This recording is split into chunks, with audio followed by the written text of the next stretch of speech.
a WikiVidi documentaries production. Don't forget to like and subscribe. Enjoy. Sultanate of Zanzibar. The Sultanate of Zanzibar, also known as the Zanzibar Sultanate, comprised the territories over which the Sultan of Zanzibar was the sovereign. Those territories varied over time, and at one point included all of what is now Kenya as well as the Zanzibar Archipelago of the Swahili Coast. Later, the kingdom's realm included only a 10-mile-wide coastal strip of Kenya and Zanzibar. Under an agreement concluded on 8 October 1963, the Sultan relinquished sovereignty over his remaining territory in Kenya. On 12 January 1964, Sultan Jamshid bin Abdullah was deposed and lost sovereignty over the last of his dominions, Zanzibar. History. In 1698, Zanzibar became part of the overseas holdings of Oman after Saif bin Sultan, the Imam of Oman, defeated the Portuguese in Mombasa, in what is now Kenya. In 1832 or 1840, Omani ruler Said bin Sultan moved his court from Muscat to Stone Town on the island of Unguja. He established a ruling Arab elite and encouraged the development of clove plantations, using the island's slave labor. Zanzibar's commerce fell increasingly into the hands of traders from the Indian subcontinent, whom Said encouraged to settle on the island. After his death in 1856, two of his sons, Majid bin Said and Thuwaini bin Said, struggled over the succession, so Zanzibar and Oman were divided into two separate realms. Thuwaini became the Sultan of Muscat and Oman, while Majid became the first Sultan of Zanzibar, but obliged to pay an annual tribute to the Omani court in Muscat. During his 14-year reign as Sultan, Majid consolidated his power around the local slave trade. His successor, Bargash bin Said, helped abolish the slave trade in Zanzibar and largely develop the country's infrastructure. The third Sultan, Khalifa bin Said, also furthered the country's progress toward abolishing slavery. According to the 16th-century explorer Leo Africanus, the native inhabitants of the Zanzibar Sultanate were for the most part pagans with curly hair and a black complexion. However, the denizens of the northernmost Zanzibar kingdom of Malindi were Muslims of an almost white complexion, with some pagan black inhabitants among them. Context for the Sultan's loss of control over his dominions. Until 1884, the Sultans of Zanzibar controlled a substantial portion of the Swahili Coast, known as Zanj, and trading routes extending further into the continent, as far as Kindu on the Congo River. That year, however, the Society for German Colonization forced local chiefs on the mainland to agree to German protection, prompting Sultan Bargash bin Said to protest, coinciding with the Berlin Conference and the scramble for Africa. Further German interest in the area was soon shown in 1885 by the arrival of the newly created German East Africa Company, which had a mission to colonize the area. In 1886, the British and Germans secretly met and discussed their aims of expansion in the African Great Lakes, with spheres of influence already agreed upon the year before, with the British to take what would become the East Africa Protectorate, and the Germans to take present-day Tanzania. Both powers leased coastal territory from Zanzibar and established trading stations and outposts. Over the next few years, all of the mainland possessions of Zanzibar came to be administered by European imperial powers, beginning in 1888 when the Imperial British East Africa Company took over administration of Mombasa. The same year the German East Africa Company acquired formal direct rule over the coastal area previously submitted to German protection. This resulted in a native uprising, the Abushiri Revolt, which was crushed by a joint Anglo-German naval operation which heralded the end of Zanzibar's influence on the mainland. 1890 Establishment by the British of the Zanzibar Protectorate on part of the Sultan's dominions. With the signing of the Heligoland-Zanzibar Treaty between the United Kingdom and the German Empire in 1890, Zanzibar itself became a British protectorate. In August 1896, following the death of Sultan Hamad bin Thuwaini, Britain and Zanzibar fought a 38-minute war, the shortest in recorded history. A struggle for succession took place as the Sultan's cousin Khalid bin Bargash seized power. The British instead wanted Hamad bin Muhammad to become Sultan, believing that he would be much easier to work with. The British gave Khalid an hour to vacate the Sultan's palace in Stone Town.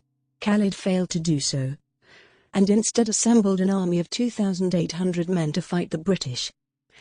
The British launched an attack on the palace and other locations around the city, after which Khalid retreated and later went into exile. Hamoud was then peacefully installed as Sultan. That, Zanzibar, for these purposes included the 10-mile coastal strip of Kenya that would later become the Protectorate of Kenya, was a matter recorded in the parliamentary debates at the time. 1895 establishment by the British of the East Africa Protectorate on part of the Sultan's dominions.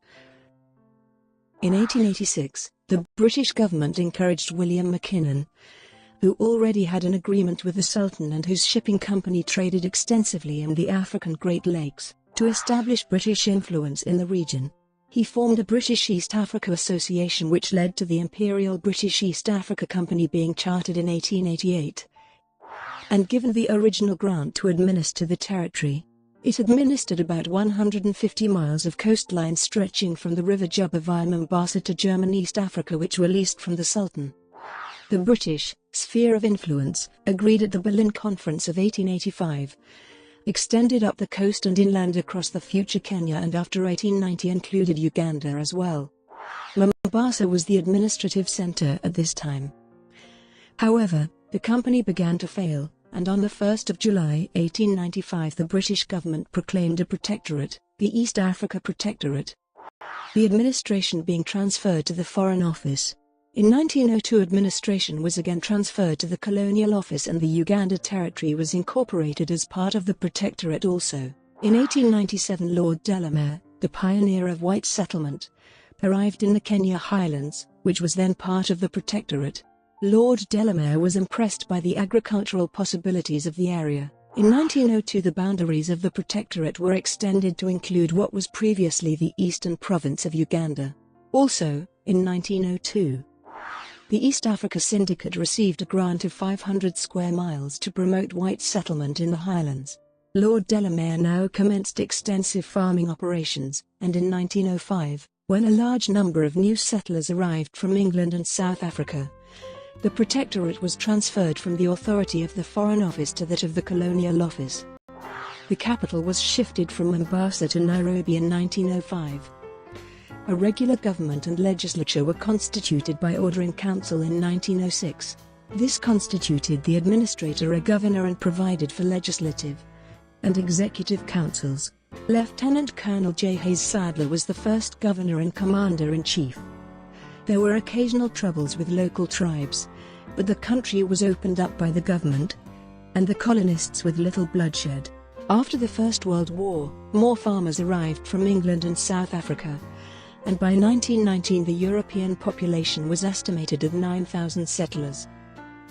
1920 Sultan loses sovereignty over what became the colony of Kenya.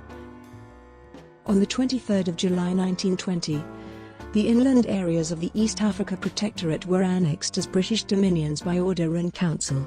That part of the former Protectorate was thereby constituted as the colony of Kenya, and from that time, the Sultan of Zanzibar ceased to be sovereign over that territory. The remaining 10-mile-wide coastal strip remained a protectorate under an agreement with the Sultan of Zanzibar. That coastal strip, remaining under the sovereignty of the Sultan of Zanzibar, was constituted as the Protectorate of Kenya in 1920. The Protectorate of Kenya was governed as part of the colony of Kenya by virtue of an agreement between the United Kingdom and the Sultan dated 14 December 1895. In summary, the colony of Kenya referred to the interior lands. The Protectorate of Kenya was a 10-mile coastal strip together with certain islands which remained under the sovereignty of the Sultan of Zanzibar until the independence of Kenya. 1963 Sultan cedes sovereignty over the Protectorate of Kenya. The colony of Kenya and the Protectorate of Kenya each came to an end on the 12th of December 1963. The United Kingdom ceded sovereignty over the colony of Kenya and, under an agreement dated the 8th of October 1963, the Sultan agreed that simultaneous with independence for Kenya, the Sultan would cease to have sovereignty over the Protectorate of Kenya. In this way, Kenya became an independent country under the Kenya Independence Act 1963. Exactly 12 months later, on the 12th of December 1964, Kenya became a republic under the name Republic of Kenya. 1963–1964 Zanzibar Protectorate ended and Sultan deposed. On the 10th of December 1963, the protectorate that had existed over Zanzibar since 1890 was terminated by the United Kingdom. The United Kingdom did not grant Zanzibar independence, as such, because the UK had never had sovereignty over Zanzibar. Rather, by the Zanzibar Act 1963 of the United Kingdom, the UK ended the protectorate and made provision for full self-government in Zanzibar as an independent country within the Commonwealth. Upon the protectorate being abolished, Zanzibar became a constitutional monarchy under the Sultan. Sultan Jamshid bin Abdullah was overthrown a month later during the Zanzibar Revolution. Jamshid fled into exile, and the Sultanate was replaced by the People's Republic of Zanzibar and Pemba. In April 1964, this short-lived communist republic was united with Tanganyika to form the United Republic of Tanganyika and Zanzibar, which became known as Tanzania 6 months later. Demographics. By 1964, the country was a constitutional monarchy ruled by Sultan Jamshid bin Abdullah. Zanzibar had a population of around 230,000 natives, some of whom claimed Persian ancestry and were known locally as Shahazis. It also contained significant minorities in the 50,000 Arabs and 20,000 South Asians who were prominent in business and trade. The various ethnic groups were becoming mixed and the distinctions between them had blurred. According to one historian, an important reason for the general support for Sultan Jamshid was his family's ethnic diversity. However, the island's Arab inhabitants, as the major landowners, were generally wealthier than the natives. The major political parties were organized largely along ethnic lines, with Arabs dominating the Zanzibar Nationalist Party and natives the Afro-Shirazi Party. Brought to you by WikiVidi Documentaries. Would you like to know more?